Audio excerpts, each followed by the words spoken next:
So Article 5 is really the citizens' ultimate authority on the Constitution and putting the federal government back in check. Like you said, it's hard. You know, two-thirds have to call for it. I mean, it is hard. A lot of citizens sometimes when they hear how hard it is to actually live out the Constitution, they say, well, I'm not cut out for that. I'm just an average Joe citizen. I can't do this. Actually, every citizen should know that they have a voice just like these guys did. And actually, that was the mindset of the Founding Fathers. You tell a great story about one of the founders on this. Yeah, you know, this is really important to me because I think we have this view of history that it's just the guys that we read about, right? Yeah. So we... Just the ones that were in here. The chair, you got Washington sitting up the chair, Franklin, Madison, Adams, and so we tend to compare ourselves to those people. I know if I do that, it's overwhelming. Like I can't fill those shoes. Exactly. Well, I can't stand on that side of the rail. They were giants, right? And so that's how we look at history. And I think there's a mistake in that. I think we miss what history is really about, and we miss who actually makes history. Certainly these guys were important. Certainly we should study them. We should remember that our history, all of history, is always made by regular people like you and I. Yeah. And there's so many patriots supported the American Revolution, fought in the American Revolution. And when I say patriots, it's really important. So the room's full of men, but there are women back home. Right. There are families back home that are making this happen. You think of Abigail Adams running the farm, like running the family business. She's in charge while he's gone. And when they go away, it's not like you and me, right? We hop on an airplane, fly across the country, we're back in a couple of days. I mean, they're gone for weeks and months at a time. And so entire families, regular families, are responsible for fomenting and philosophizing about and fighting the American Revolution.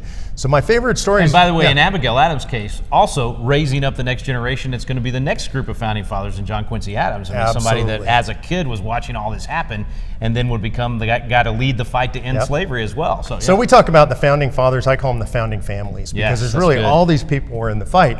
And somebody introduced me to a story several years back of what I would call a founding father that we don't know anything about.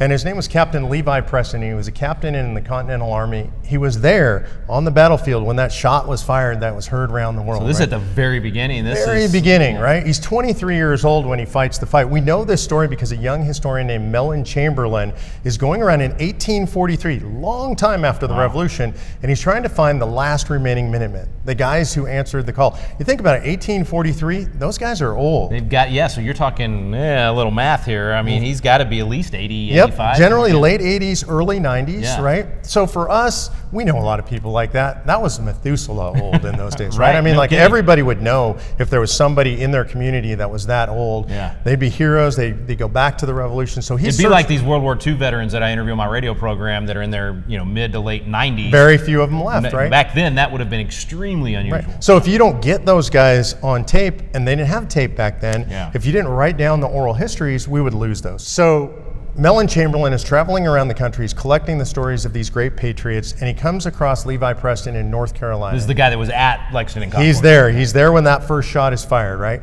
And he asks him a series of questions about the American Revolution. And he asks these questions from his understanding of what the American Revolution was all about. I think you'll recognize these because it was my understanding until I heard Preston's story. He asks, why did you go out and fight that day? I mean, you were young, you were a farmer, 23 years old, you were not a soldier, you had everything. Why would you go fight? And he asked, was it the Stamp Act? Were you frustrated having to buy those stamps, put them on your documents? It was unjust. And he said, stamps? I never bought one. Governor Bernard locked them in the armory, and I don't think we ever heard any more about that. No kidding, non-issue for him. So no Stamp Act, okay? I mean, that's what I learned in school. I learned about the Stamp Act. And then he says, well, what about the tea tax? Maybe you were tired of the high British taxes on tea. And he said, tea? I didn't drink any tea, son. We were farmers. We drank coffee. No kidding. He said, the boys dumped it in the harbor, and that was that. Okay, so it's not the Boston Tea Party. Those two chapters gone out of my textbook. That's what I learned, right? So then he asked him about the great revolutionary writers. Maybe you were reading Burke, or maybe you read Common Sense, Thomas Paine, and he said, I've never heard of those men you speak of. No kidding. We read the Bible, Psalms, some of us read the Almanac, but those men you speak of, they're not familiar to me. Wow. Okay, so it's not the great writers, it's not the stamps, it's not the tea. So I think he kind of goes big and he tries to ask the catch-all question. He says, well, maybe it was the heavy hand of British tyranny. Preston says, tyranny? Never felt a whit of it. Really? So he's not living under tyranny, he doesn't mind the British, what is it? And so he asked the question, well, if it wasn't those things, what is it that brought you out to the field of battle that day? Preston says what I think is the greatest summary of the American political philosophy at the time of the Revolution and ever since. And this is what he says. He said, son, when we went out to face them redcoats that day, we meant only one thing. We had always governed ourselves, and we always intended to. Them redcoats, they intended that we shouldn't. That sums it up right Isn't there. that, I mean, I've told that story 1,000 times. I get chills every time I tell it because, look, that's just a regular person. Yeah. And he's just saying, look, I'm a self-governing human being. This is my God-given right. Natural law, you've talked a lot about natural law. I have the right to govern myself and my own affairs. And the redcoats intended that we shouldn't do that. And he was willing to walk onto the field of battle that day and put his life on the line to defend that concept. I just think that's incredible. No, that sums it all up right there. And it was the Levi Prestons. Yep. They're the ones that won the war, That's right? correct. You know, some of these guys fought, but that was the majority of the ones on the front lines that actually lit the torch for us to have this kind of freedom. And now you understand why they would be motivated to do that, willing to give their life so that they could have that freedom and pass it on. Yeah, and you know, there's a little interesting back history to that. After that, I thought, well, why? Where did that come? Where did he get that from? And I started to dig into the history.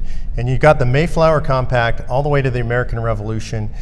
And somebody asked me once how long that was, and I had literally no idea. I don't know, 75 years, 100 years. Historians will tell you about 158 years between those events. Well, what happened during that time period? And my answer is, I don't know. I didn't learn anything about that. So nothing happened for 158 years of American history.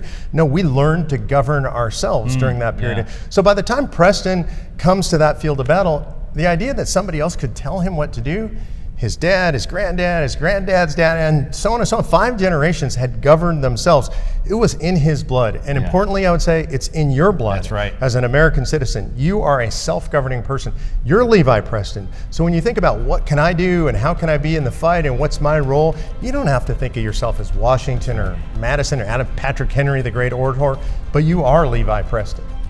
I love how young he was too, 23 years old. 23. I mean, think about it. We often think in our 20s we don't have to pay attention to that government thing or worry about all that kind of stuff. 23 years old, he's willing to end his life at that point by fighting for that freedom. I love it. You are Levi Preston. That's going to be our new battle cry.